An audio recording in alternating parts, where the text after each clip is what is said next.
Bonjour, bien là nous sommes dans une forêt donc, de moyenne montagne, à environ 900 mètres d'altitude, une haie très sapinière. Nous sommes à la fin de l'automne, comme vous pouvez le voir, il y a énormément de feuilles mortes au sol et donc il commence à faire franchement frais le soir.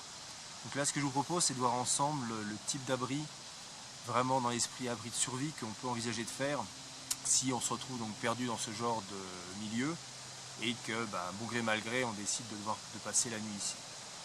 Premièrement, on va déjà choisir de se mettre dans les bois, parce que bien entendu, le bois va être un lieu où un microclimat s'installera.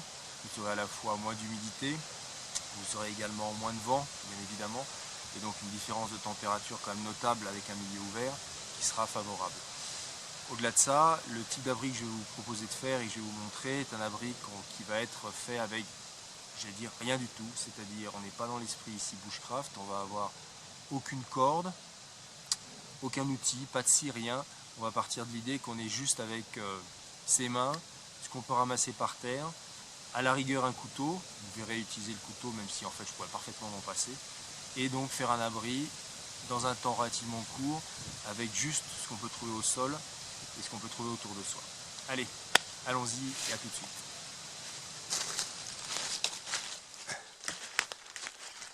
Donc voilà, ici j'ai choisi, comme vous voyez, un vieux tronc d'arbre mort qui était en place, visiblement un vieux tronc de bouleau déjà à moitié décrépit. Et ben c'est tout simple, même s'il est relativement light, ça suffira largement à partir du moment dans une zone boisée, relativement bien abritée du vent. On va pouvoir s'en servir comme base pour faire très rapidement notre abri là-dessus. Autour de nous on a plein de branches, donc allons-y.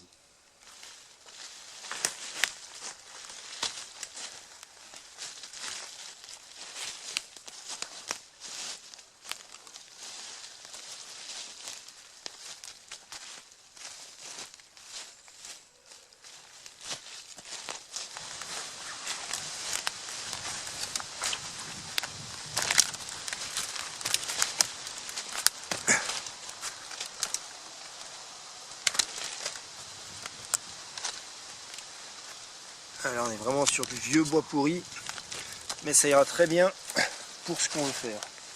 Et l'avantage, c'est que ça s'enlève tout seul.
Voilà, donc là on a une structure.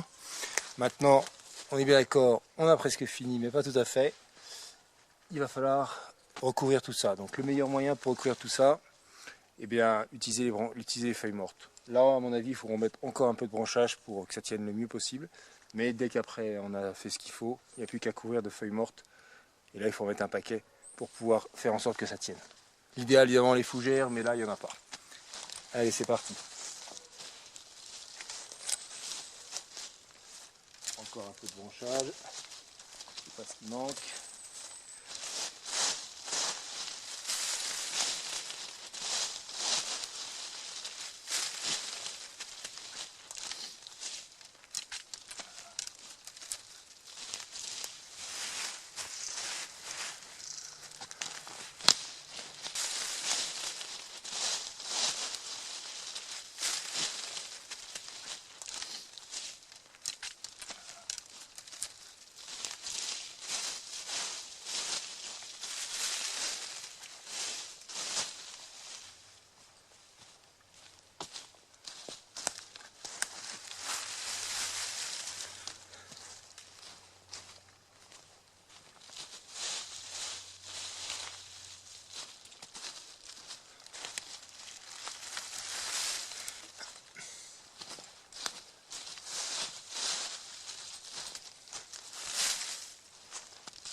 Ok, donc voilà ce que ça donne. Bon, il y aurait encore quelques bricoles à fignoler, mais globalement, on a ce qu'il faut. En plus, on ne peut pas dire qu'on ne soit pas discret. Je vous montre l'intérieur.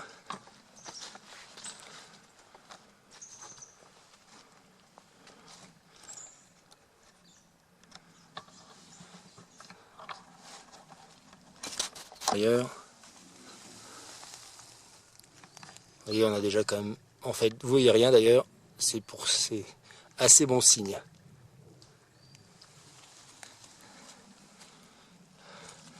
Après ça, il nous reste quoi à faire? Globalement, il ne reste plus qu'à faire un feu à l'entrée. L'entrée, on peut la boucher avec... Diminuer la taille de l'entrée en bouchant également avec des branchages. Pour l'isolation du sol, évidemment, l'idéal, votre couverture de survie. À défaut, en l'absence de couverture de survie, eh bien, il suffit de prendre des branches vertes cette fois-ci, pour être sûr que ce soit relativement sec, tout au moins relativement sec, parce que là, il a plu, tout au sol est trempé. Vous posez ça au sol, on va faire un bon matelas isolant. Allons voir un peu ce que ça donne.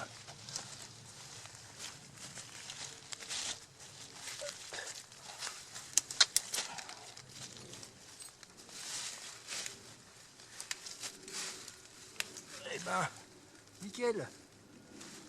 Voilà. Il y a de quoi s'allonger. Plus 2-3 branches. Toc. Couverture de survie. Et c'est parti pour passer une nuit relativement agréable. Ça va être parfait. Tout est mis par terre pour servir au support pour allumer le feu.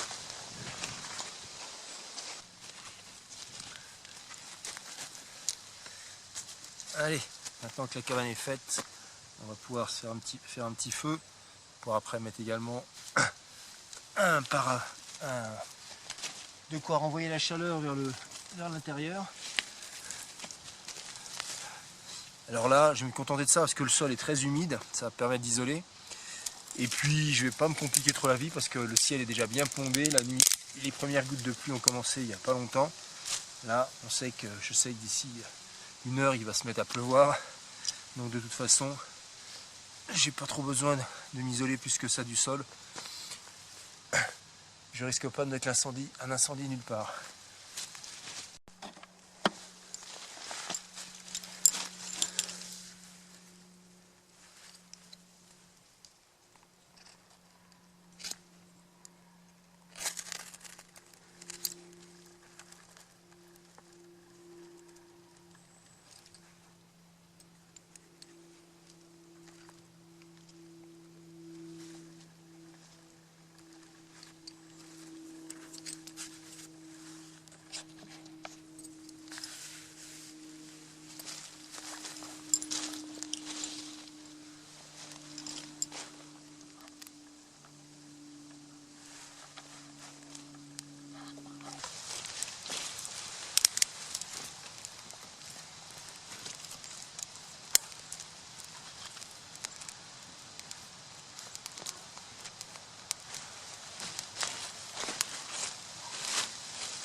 Vous voyez, un abri comme celui-là, j'ai mis à peu près 3/4 d'heure pour le faire. Donc ça, il faut en tenir compte. Si vous décidez de passer la nuit à un endroit, parce que c'est encore la meilleure solution à prendre, n'oubliez pas le temps quand même que ça prend à construire.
On va être pas mal là-dedans. Au moins on sera à l'abri de l'essentiel de la pluie, il sera meilleur.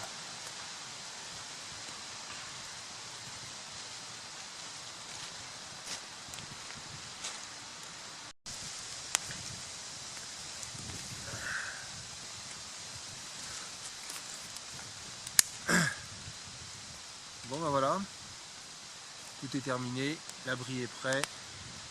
On a installé un feu de vent qu'on va entretenir. Donc, vous voyez comme quoi, même avec juste ses mains, on peut déjà se construire quelque chose qui tient la route, en tout cas dans certains types d'environnement. Bon bah écoutez, j'espère que cette vidéo vous aura été utile, vous servira éventuellement. Amusez-vous bien, entraînez-vous, faites des abris avec ce que vous trouvez. Faites preuve d'imagination, c'est finalement ce qui est le plus important. Merci et à bientôt.